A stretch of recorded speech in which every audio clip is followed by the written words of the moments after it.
Hello and welcome to Let's Build Pallet Town. So I've decided that I'm going to do a Let's Build series in which I build all of Kanto, but I've started obviously at the beginning with Pallet Town. So what I'm doing here is I'm just outlining quite a large region with red wool in which Pallet Town is going to go. Now I did this on a flat world. Here I am removing the red boundary that I just put down, and every other block putting down one sapling, which I'm going to put bone meal over, because Pallet Town is surrounded by trees. This is much of the stuff in the Pokemon game. So here I am now putting the bone meal down.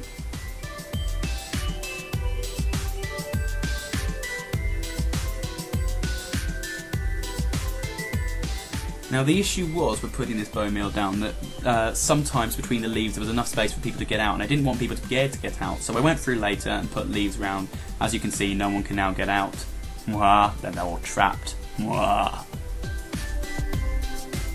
So after that, what I did is I knocked out a couple areas between the leaves for the exit onto Route 101, and then I knocked out another area for the C exit onto, I want to say, Route 121, I'm probably wrong, but what I did is I just knocked out a nice area, I dug it too deep, and I filled it with water.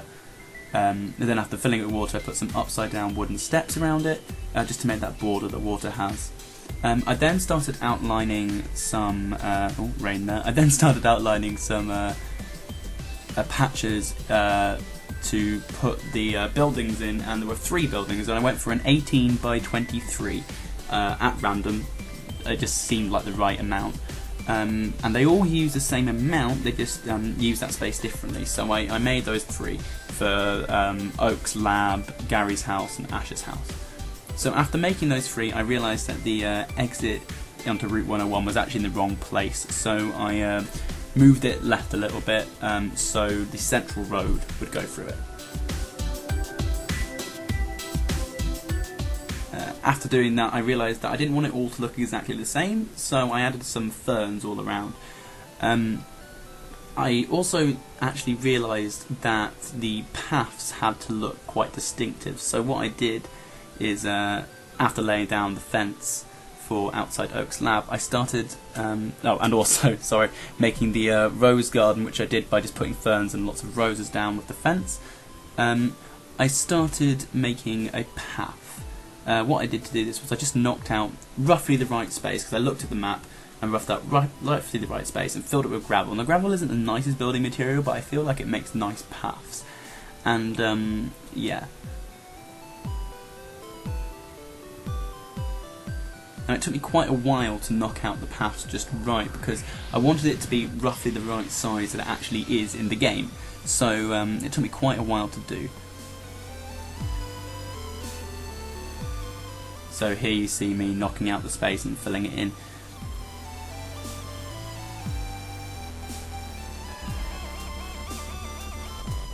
Now in the game it's just a lighter shade of grass, but I don't have a lighter shade of grass because I'm just playing vanilla Minecraft apart from the filming mods, but because of that I just thought gravel probably looked the best. When I come to other cities I'll see what looks good for different cities, but you know, we'll see.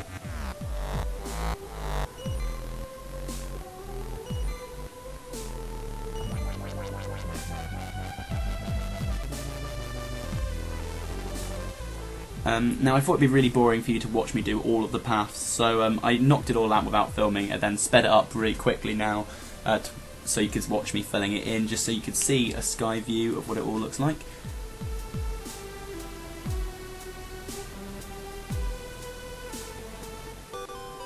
And I actually realised that I missed a bit, so I just went back to fill that bit in there.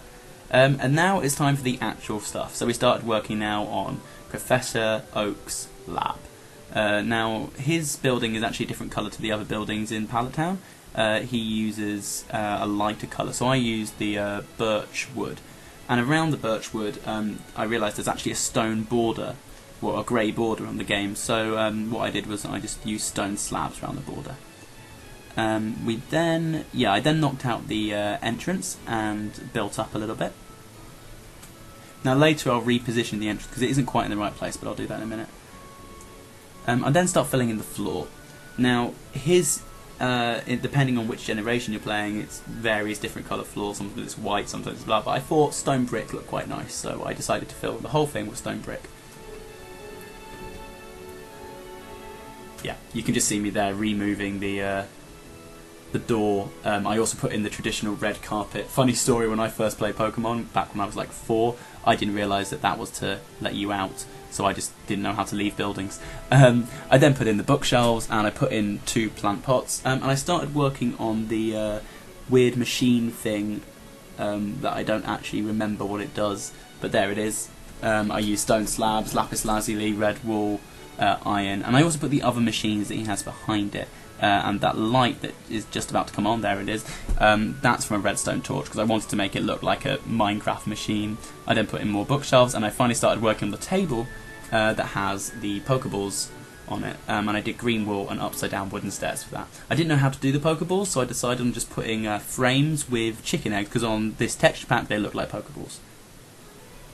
I then knocked out the windows, and I put some brick slabs above the windows to make it look like the red things, and I knocked out a couple of windows above those, and you'll see me here just filling in, making it taller, making it the right size. You'll also notice that there's a couple changes in that the inner windows of those big windows have sort of stairs around them. That's because I put a glowstone block there so it looked light. And I wanted to hide it, so I did it like that. I then started working on the roof, and I did that with stone slabs, and I did try using glowstone because I wanted it to look light, but it didn't actually look good, so I replaced it with stone. To do the lighting later on, I just used redstone torches, but you'll see that later on. So I just used stone and filled in the top.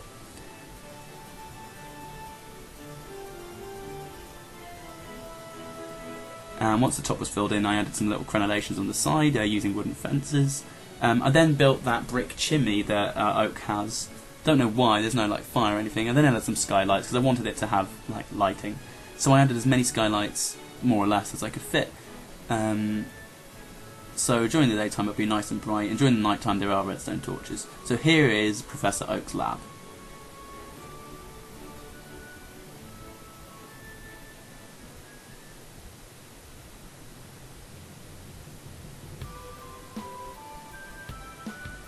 And now it's time to come on to Ash's house. Now to do Ash's house, he needed a different colour for his brick. So what I used was stone slabs, and I piled them up. This obviously made it take much longer because they're half blocks. Also, because I used so many half blocks, it led to some problems later on, but you'll see what that is. I also realised that was actually too big using the whole thing, so I cut off half of it because there needs to be the mailbox, which I believe I put in now. Yeah, there it is. And I just keep building up with stone slabs, which look quite nice actually put together, but unfortunately there's no equivalent of a whole block. Now the floor in Ash's house is sort of wooden, but it's a sort of crisscross wooden pattern, so I tried to emulate that the best I could by doing sort of a lattice and do that. Yeah, you'll see what I did. I filled it with one colour wood, and then I covered the other bits, and I did it with a different colour wood.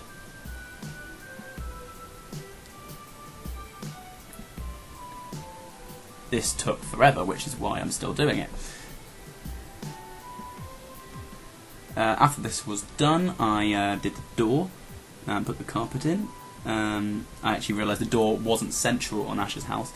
I then did the rug that he has in the middle of the house, and I did his table using upside down stairs and blue wool. I also put in chairs using right way round stairs of a different colour.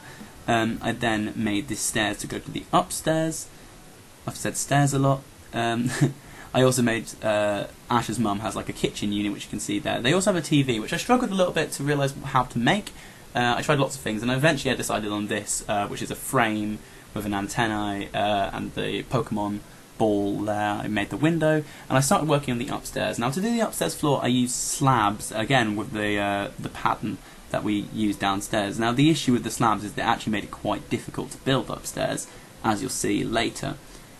So here I am just filling in the top, and I actually conveniently missed the camera for most of it, so it looks like it's already built, which it wasn't.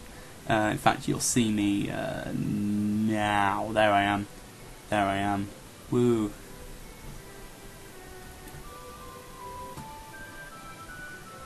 So here I filled in the entire of the top with the half blocks, and then I go round adding I add stone brick stairs around the side to make it meet up, because previously there was like a half block gap, and that fixed that.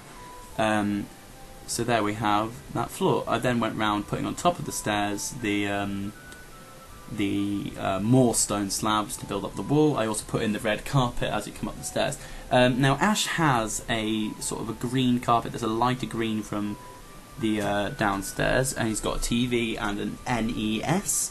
And I did my best to make that. Now, because of the half blocks, the green carpet can be seen downstairs, but I'm going to let that go. I also tried to put the bed. I then realised I actually did them the wrong way round, so I redid the TV and the NES, and I replaced the bed.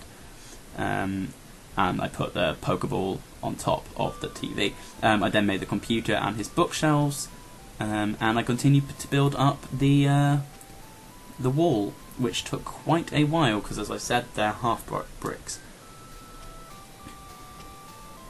Bit of rain there. I actually missed out a couple of half bricks without realising it, but whatever. I also just added in the little notice there on the wall using a frame and a blank piece of paper. I then kept building up these stone bricks, which took forever, and I made a couple windows. I also went downstairs and built a window. I then started working on the roof, which I did with red wool because the houses in Pallet Town have red roofs. I then I went in one, and then I went in again, and I did it that. So I went round, in, and then built the roof solidly at that. And there we have Ash's house. So here is Ash's house, the full thing.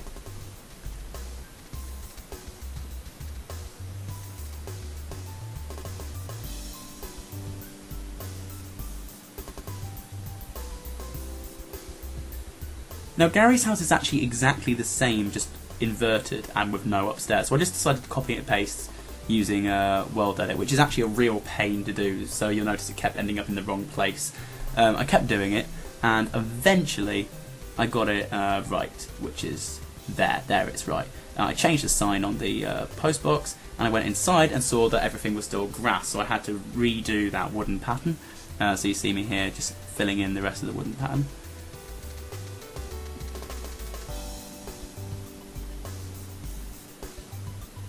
I then added the carpet, which again is exactly the same, the houses look exactly the same, and I filled in the roof because there are actually no stairs on the inside. So let's have one final look at what Pallet Town looks like.